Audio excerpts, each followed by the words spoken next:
As Três Idades da Vida Interior. Terceira parte.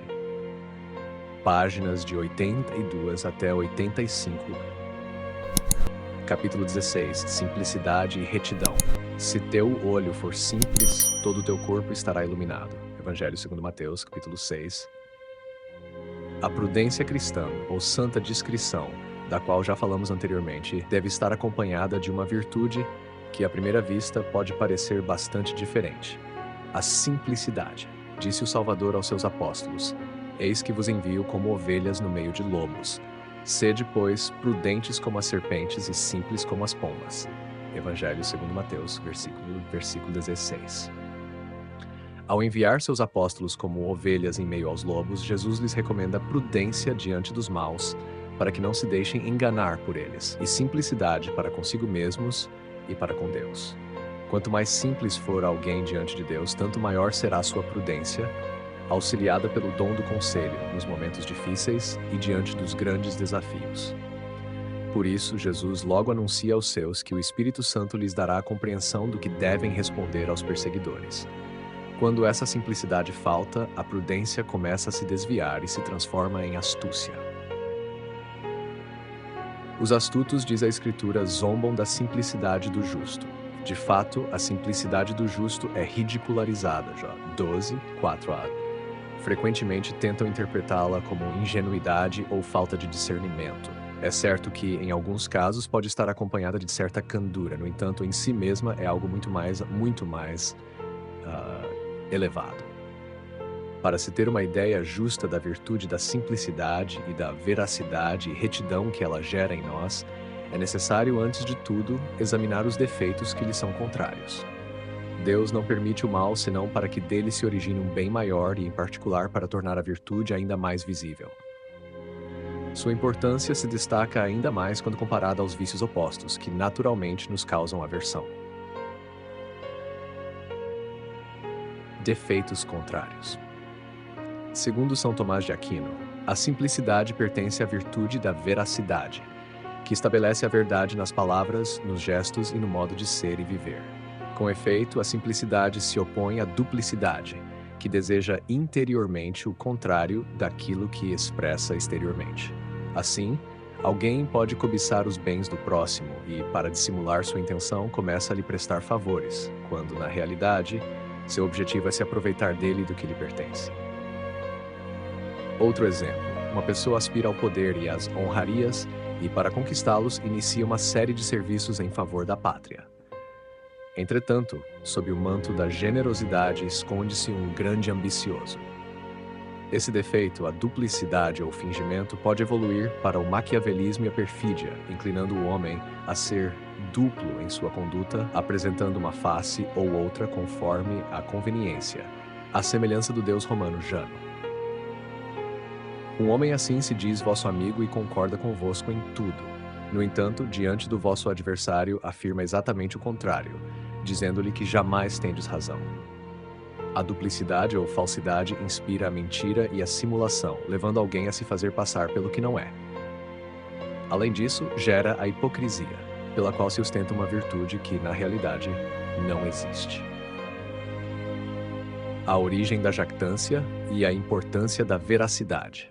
A jactância tem sua origem na vaidade. Ela faz com que se prefiram as aparências à realidade, e se busca mais parecer do que ser o que se deveria ser. Da vaidade também nasce a zombaria, que ridiculariza os outros a fim de rebaixá-los e se mostrar superior a eles. Todos esses defeitos, tão comuns no mundo, nos mostram, por contraste, o quão estimável é a retidão e a veracidade na vida. A veracidade e a vida interior. A veracidade é uma virtude que pertence à justiça e nos inclina a sempre dizer a verdade e agir conforme ela. Isso não significa que se deva dizer toda a verdade a todos, pregando aos outros, seja ou não pertinente, e fazendo alarde de uma franqueza que muitas vezes se torna insolência e falta de respeito.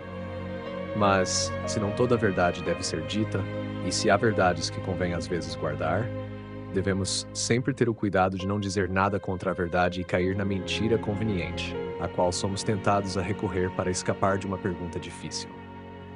Caso tenhamos cometido essa falta, o único caminho é nos acusarmos dela com sinceridade, em vez de tentar legitimá-la com princípios falsos que, aos poucos, fariam com que a lealdade fosse perdida e destruíssem a confiança no testemunho humano, algo indispensável na vida em sociedade. Indubitavelmente, às vezes é difícil, diante de uma pergunta indiscreta, guardar um segredo que nos foi confiado e não dizer nada contra a verdade. Mas, se o cristão é habitualmente dócil às inspirações do céu, o Espírito Santo lhe inspirará em tais circunstâncias a resposta adequada, assim como fez com os primeiros cristãos, quando os levavam perante os tribunais. Nosso Senhor já havia predito: quando vos fizerem comparecer diante dos tribunais, não vos preocupeis com o como ou o que tendes de falar, porque vos será dado naquela mesma hora o que deveis dizer, pois não sois vós que falais, mas o Espírito de vosso Pai, que fala por vós. A inspiração do Espírito Santo nos momentos difíceis. Esse fenômeno ocorreu frequentemente durante a Revolução Francesa, quando os sacerdotes eram perseguidos e, para impedi-los de levar os sacramentos aos moribundos, eram assediados com todo tipo de perguntas insidiosas. Muitas vezes o Divino Espírito lhes inspirava a resposta, que, sem ir contra a verdade, lhes permitia continuar seu ministério. Ora, todo cristão em estado de graça possui em si os 7 dons do Espírito Santo, que o tornam dócil para receber suas inspirações, as quais nos são concedidas especialmente nos momentos difíceis, quando até mesmo a prudência infusa se revela insuficiente. Por isso, São Tomás de Aquino afirma que os dons do Divino Espírito são necessários para a salvação, como complemento das virtudes infusas: a veracidade e o espírito de retidão. Os moralistas jamais deveriam ter esquecido essa grande verdade, em vez de recorrer a teorias muitas vezes perigosas para justificar certas restrições mentais que pouco se diferenciam da mentira. É mais nobre e valioso reconhecer abertamente que se cometeu um pecado venial contra a verdade do que recorrer a teorias que distorcem a própria definição de mentira, recusando-se a reconhecê-la onde de fato existe. É de suma importância conservar o espírito de retidão, do qual Nosso Senhor fala ao dizer: seja o vosso falar sim, sim, não, não. O que passa disso vem do maligno. Jesus dirigia essas palavras àqueles que, para que suas palavras fossem acreditadas, juravam sem necessidade pelo céu ou pelo templo de Jerusalém. Esse juramento irreverente os expunha ao perjúrio. Basta ter o hábito de sempre dizer a verdade para que nossas palavras tenham crédito. A humildade na vida interior. Ao tratar da veracidade, São Tomás faz uma observação de grande relevância para a vida interior. Ele afirma que essa virtude inclina o homem a silenciar sobre suas próprias qualidades ou a não manifestar todo o bem que possui. Tal atitude não contraria a verdade, pois não falar sobre esse bem não significa negar sua existência. O santo cita então uma reflexão de Aristóteles: os que se declaram superiores ao que realmente são, aborrecem e fatigam os outros, buscando impor-se sobre eles. A humildade na verdade e a graça da contemplação. Ele afirma que essa virtude inclina o homem a silenciar sobre suas próprias qualidades ou a não manifestar todo o bem que possui. Tal atitude não contraria a verdade, pois não falar sobre esse bem não significa negar sua existência. O santo cita então uma reflexão de Aristóteles: os que se declaram superiores ao que realmente são, aborrecem e fatigam os outros, buscando impor-se sobre eles. São Paulo também escreve: é verdade que, se eu quisesse gloriar-me, poderia fazê-lo sem imprudência, pois diria a verdade. Mas me contenho para que ninguém tenha de mim um conceito superior ao que vê em mim ou do que ouve de mim. Segunda Carta aos Coríntios, capítulo 12, versículo 6.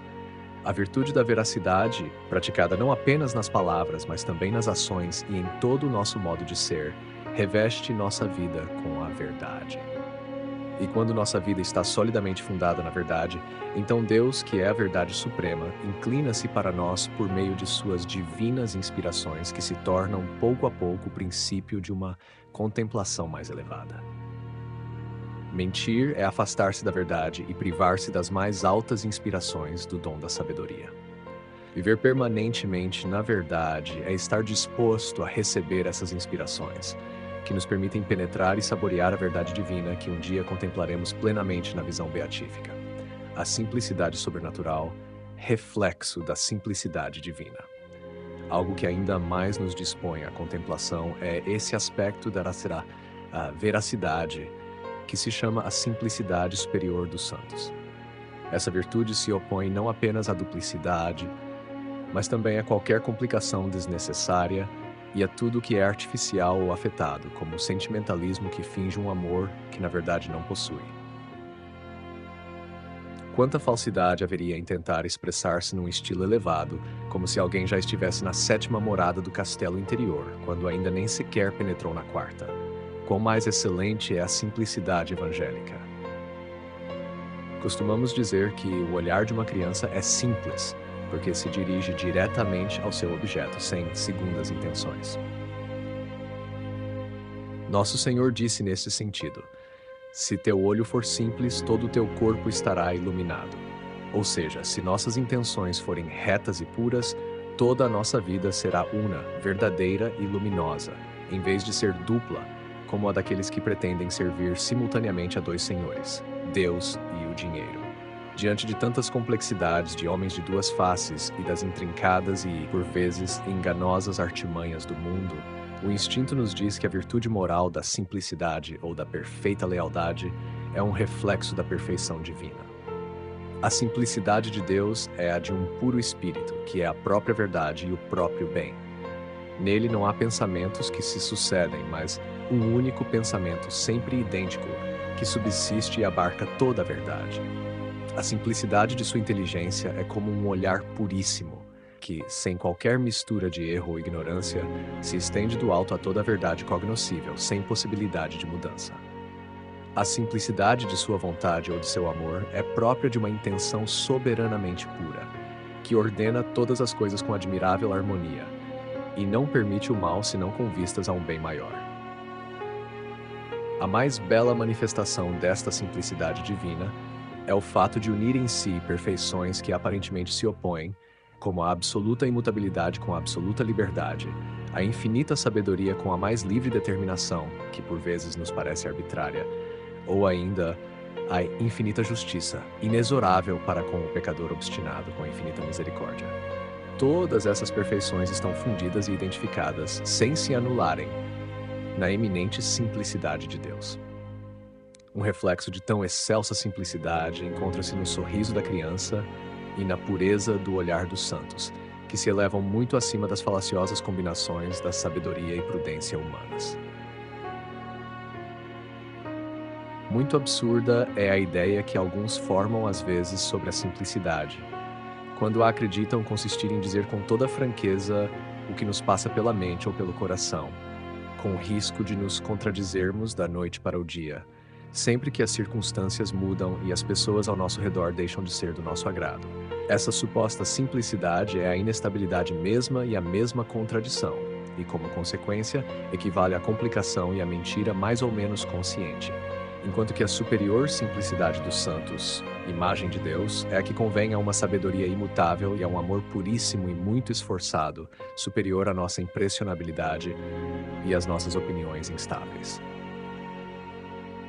São Francisco de Sales fala com frequência da simplicidade e a reduz a uma reta intenção no amor de Deus, que deve prevalecer sobre todos os nossos sentimentos, sem se deter em uma multidão de práticas que a fariam perder de vista a unidade do fim a que aspira. Diz também que a simplicidade é a melhor das delicadezas, porque vai diretamente ao seu objeto, e acrescenta que em nada se opõe à prudência e não se intromete no que fazem os outros. A alma perfeita é, portanto, uma alma simplificada, sem complicações, que julga tudo, não segundo a impressão pessoal do momento, mas iluminada pela luz divina e que deseja tudo por Deus. E enquanto uma alma complicada, que julga segundo seus caprichos, se perturba por uma ninharia, a alma simples, por sua sabedoria e amor, conserva uma paz inalterável. Essa superior simplicidade, muito distinta da candidez e da ingenuidade, se concilia perfeitamente com a prudência cristã mais sagaz e atenta aos menores detalhes de nossos atos e às suas próximas ou distantes consequências. A alma de São José, de São João, de São Francisco, de São Domingo, do cura de Ars, são imagens da simplicidade de Deus. E ainda mais a alma de Maria, a que se chama Stella Matutina, Regina Virginum, Regina Sanctorum Omnium e Regina Pacis. E, subindo mais alto, a alma de Jesus carrega em si o reflexo mais puro da simplicidade de Deus.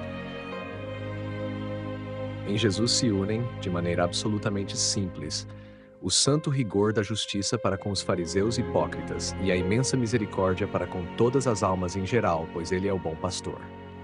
Nele, a mais profunda humildade se harmoniza com a mais elevada dignidade.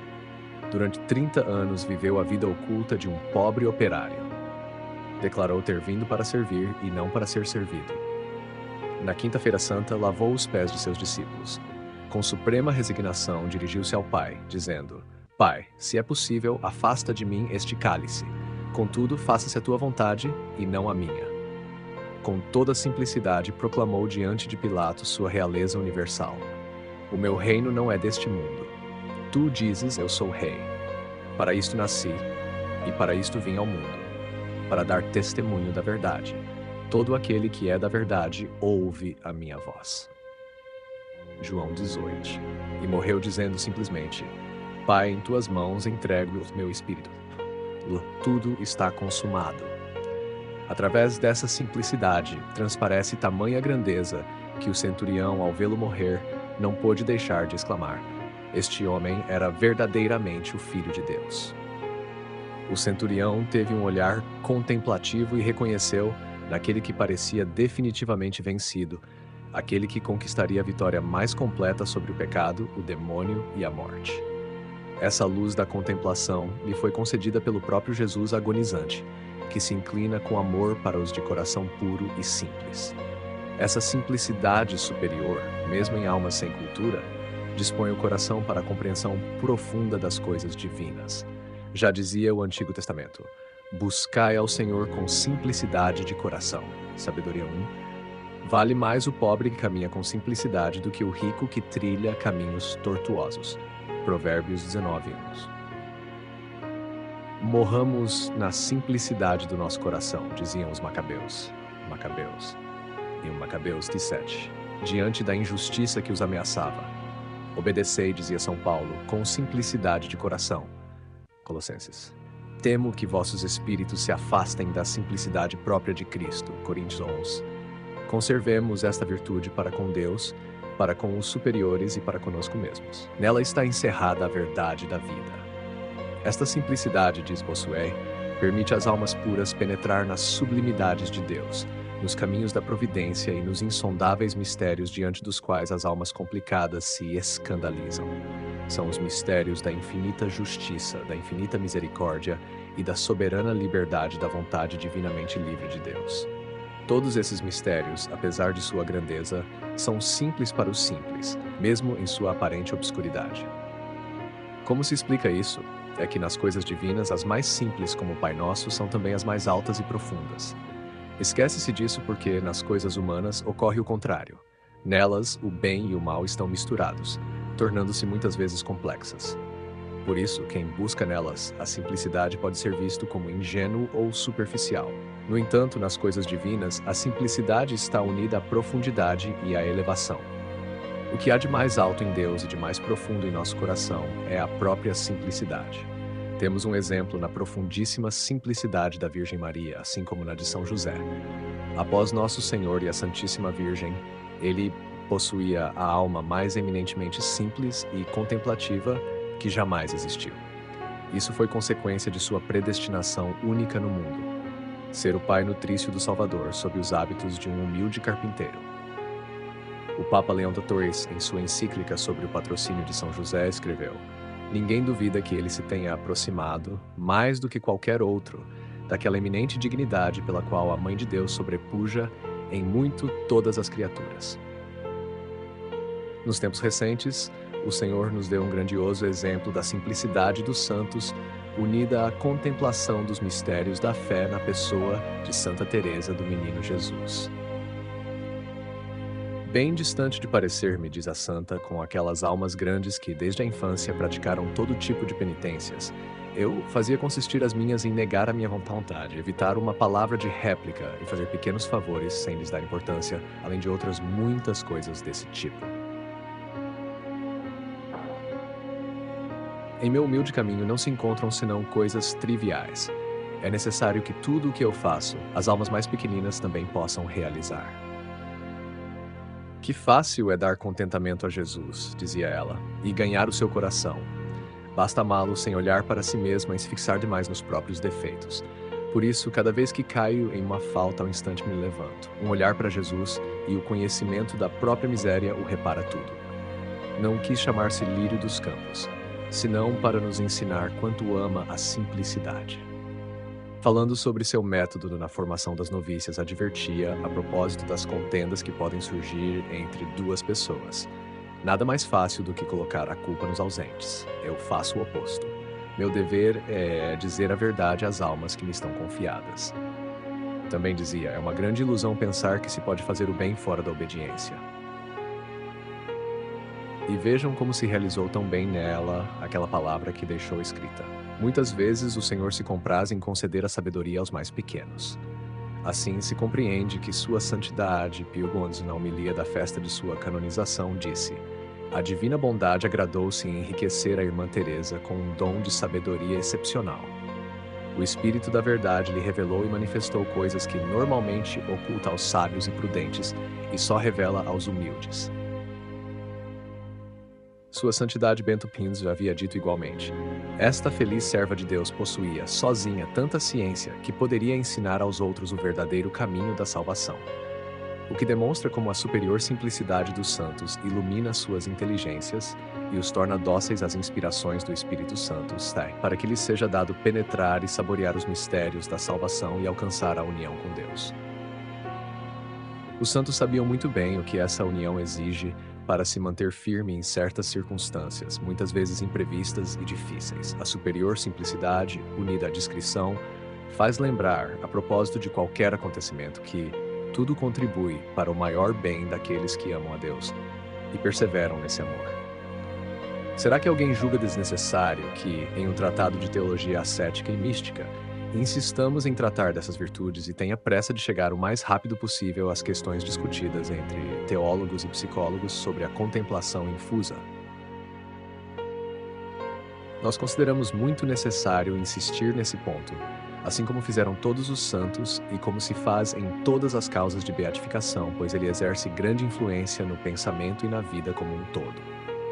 Dessa forma, a doutrina tradicional sobre a contemplação infusa se manifestará como o resultado e a consequência de tudo o que foi dito acerca do progresso das virtudes adquiridas, das virtudes infusas e dos dons do Espírito Santo nas almas interiores que estão verdadeiramente desapegadas de si mesmas e habitualmente unidas a Deus.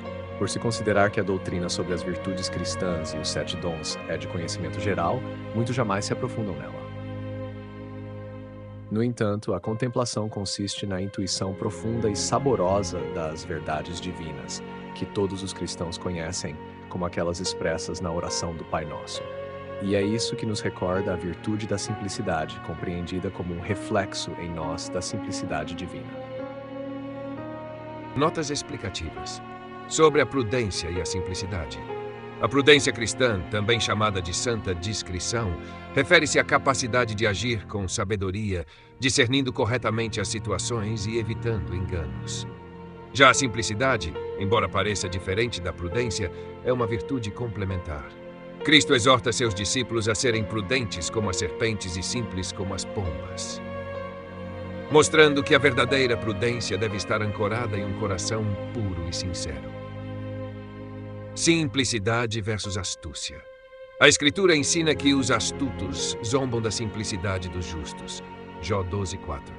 No mundo, muitas vezes a simplicidade é vista como ingenuidade ou falta de inteligência. No entanto, segundo São Tomás de Aquino, a simplicidade pertence à virtude da veracidade, pois significa viver na verdade, sem fingimentos ou intenções ocultas. A falta de simplicidade gera duplicidade, isto é, a hipocrisia e a falsidade.